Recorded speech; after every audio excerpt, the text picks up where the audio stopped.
చేస్తా ఈవేళ ఈ 15 పనులే 15 పెట్టిన చిన్న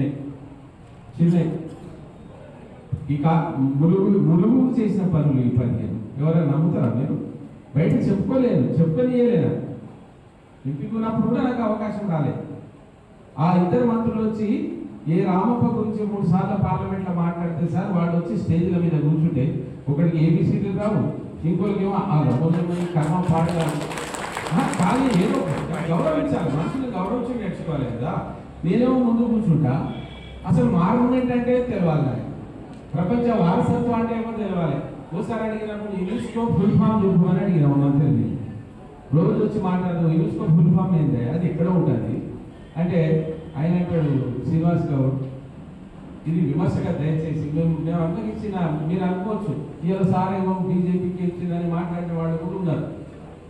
యునెస్కో గుర్తింపు ఏంటంటే గివ్యాన్ని నాకేం ఎరికానే, నేను మంత్రి అయినా నేను రాసినాక వచ్చింది అక్కడ ఏం చెప్పాలి చెప్పి 75 సంవత్సరాల నుంచి ఆ గ్లాసుల నీళ్ళలో ఇట్లా తేలుతూనే ఉన్నదంట. అరే దరిద్రుడా ఇటుకే తేలుతుందిరా, ఎందుకు తేలుతుంది అనేది సర్టిఫికేట్ చెప్తుంది. కానీ రామప్ప ఈ ములుగులో ఉన్నదని పార్లమెంట్లో ఒక దద్దమ్మ ఒక సన్యాసన మాట్లాడి చెప్పమంటే ఎవరు చెప్పండి.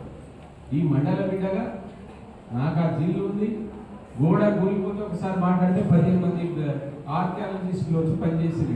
ఇది ఒకటేంటంటే నిన్న నీ ట్రాన్స్పోర్ట్ ఆఫీస్ ఎవరు తెచ్చింది? నిన్న తెచ్చిన, నేను అధికారంలో లేదు. ఎవరు తెచ్చిందో చెప్పమని ఎవరు?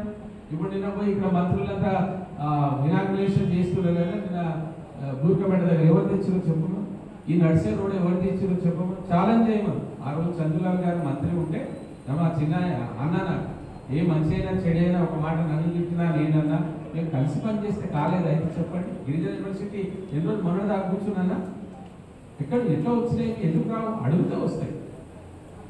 కేంద్ర విద్యాలయం శాంక్షన్ అయి ఉంది ములుగు, నేను పోయిన తెలవాలి. అరే కలెక్టర్ చెప్పి ఇది ఒకటి పంపేడే వస్తుందంటే గిరిజన అక్కడే కొనిగింది. అది పాలిటెక్నిక్ వచ్చింది సార్, పాలిటెక్నిక్ తెచ్చిపెట్టిన అన్ని ఇట్లా ఉన్నాయి. ఇంకా